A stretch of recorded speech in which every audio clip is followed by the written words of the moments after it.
So, I read a lot of really great new releases in 2019, and so I've compiled a little bit of a list of some books that are being released or hopefully being released in 2020 that I would like to pick up, either when they come out or very shortly thereafter. And the first is The Ballad of Songbirds and Snakes by Suzanne Collins, which is a prequel to the Hunger Games trilogy taking place 64 years before the events of book 1.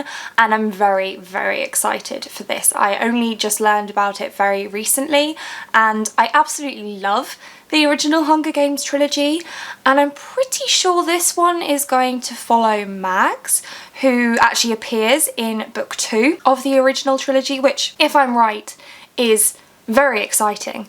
And I don't really know much else about this one.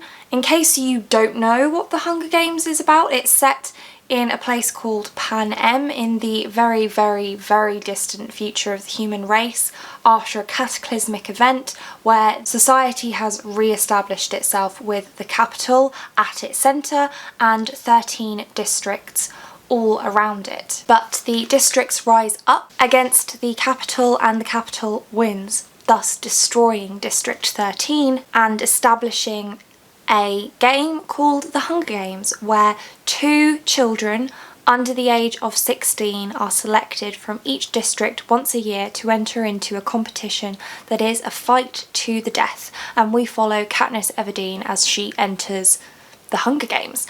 And it's very brutal and just excellent. I really, really loved the original trilogy. I will probably try to reread the original trilogy before I read the prequel that is coming out hopefully in 2020. Then we have A Heart So Fierce and Broken, which is also a sequel. This one's by Brigid Kemmerer and it follows the first book in the series, which is A Curse So Dark and Lonely, which I read at the beginning of this year. It is a Beauty and the Beast retelling with cerebral palsy representation, and I'm not going to say any more than that because everybody knows the story of Beauty and the Beast, right?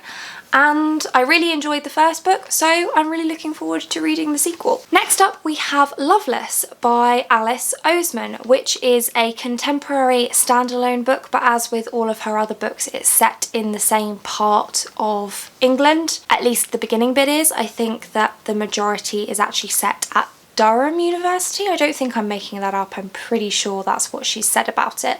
And it follows a non-binary, asexual and aromantic main character who goes off to university and is discovering what it means to be aro-ace and what it means to be non-binary and how to find their place in society as someone who identifies in that way. I just absolutely love Alice Oseman's writing and the way that she tackles such difficult concepts, so I'm really, really interested to see what she does with this one. Then we have The Empire of Dreams by Ray Carson, which is set in the future, I think, of the Girl of Fire and Thorns trilogy, which I read this year and really, really enjoyed. And it followed a character who entered into an arranged marriage for political reasons with the king of a neighbouring kingdom. She was a princess, or is a princess, and now she's a queen. And she's also the bearer of the Godstone, which is a mystical and theologically very important gemstone which resides in her belly button and links her to God and means that her life has a very important purpose. She just doesn't know what that purpose is, but she's also involved in a lot of political turmoil as well because another neighbouring kingdom is at war with the kingdom that she marries into. I found this trilogy really, really interesting. I've got quite a lot of videos on my channel actually talking about it when I read it at the beginning of the year, so I will link those for you either up above or down below. They'll be somewhere. And this is set in the future, so I'm really interested to see how things turned out in this world after the events of the original trilogy. Another sequel now, we have The Damned by Renee Ahdieh, which is a sequel to to the Beautiful, which was the first book in this duology. I'm pretty sure it's going to be a duology, and I'm very much looking forward to reading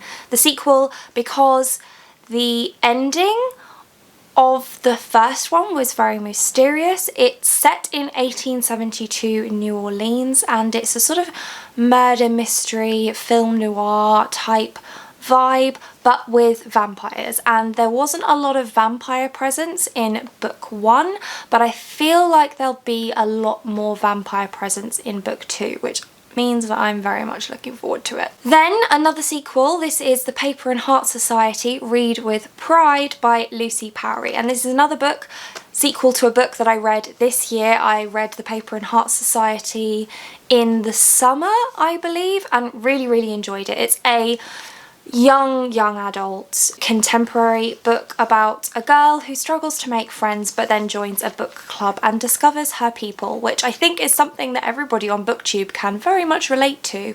And I just found it so comforting, and I felt just so at home reading the first book, so I'm really looking forward to getting back to Tabby and the rest of the Paper and Heart Society in book 2. Then a book that isn't definitely coming out in 2020, but I very much hope that it is. It's also a sequel, and it's The Rhythm of War by Brandon Sanderson, which is going to be book 4 in the Stormlight Archive.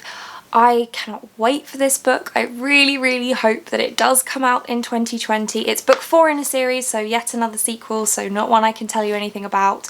And it's always very difficult for me to describe book 1, The Way of Kings, because it's epic fantasy and there's just so much going on in this series, but we're set in a very interesting world that is plagued by high storms which are incredibly destructive. We're discovering magic, there's lots of politics going on, there's lots of really great mental health representation, and I mean, if you like fantasy, please just pick up this series. I know that it's daunting, the books are very big, but they're not dense at all. The writing style is very easy to follow, the characters are all just so engaging and relatable, and I just absolutely love all of them, and I really highly recommend this series. And I'm incredibly excited for book 4. I really hope it happens. Next is a standalone book, so not a sequel, hooray. It's Docile by K.M. Sparza.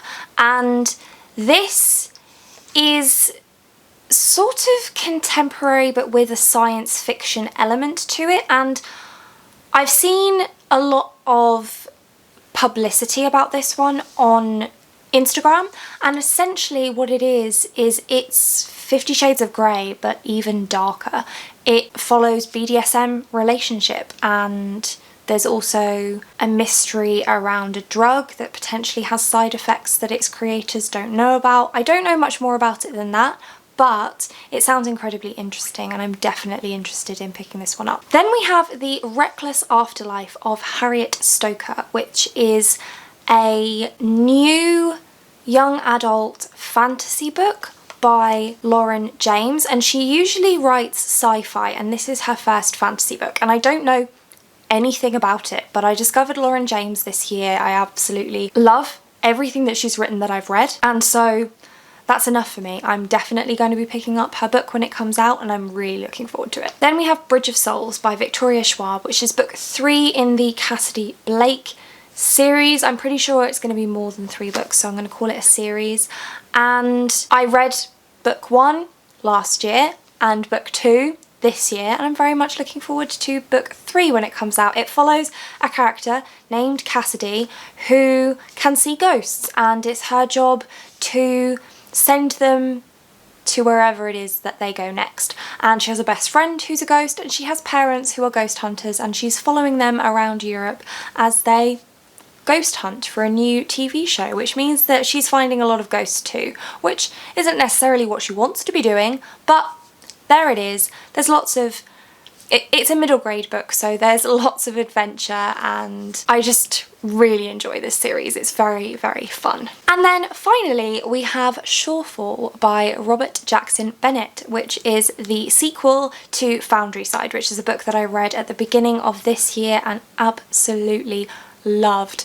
It's an epic fantasy that follows a thief who steals an artifact that ends up getting her into an awful lot of trouble. She teams up with some unlikely allies to deal with this situation, and really it's the magic system that draws me into this one. It's called scriving, and essentially if you know the language of the scribes, you can write on objects and make them believe something different about themselves. So you can create a door that believes that it can only open for a certain person, or you create a board that's made out of wood but honestly believes it's made out of metal and therefore has the strength of metal. Scriving is just such an interesting concept as a magic system, and the relationships that are built in book 1 are just so intricate and interesting, and I cannot wait to get back to this world. And that's it. That is 11 books that I'm really looking forward to hopefully coming out in 2020 and reading. Are there any books that you're anticipating for 2020? Please do let me know down below. But that's it for this one. Thank you so much for watching. If you like this video and want to see more like this from me, then do think about hitting that subscribe button, and I hope to see you here again soon. Thanks! Bye!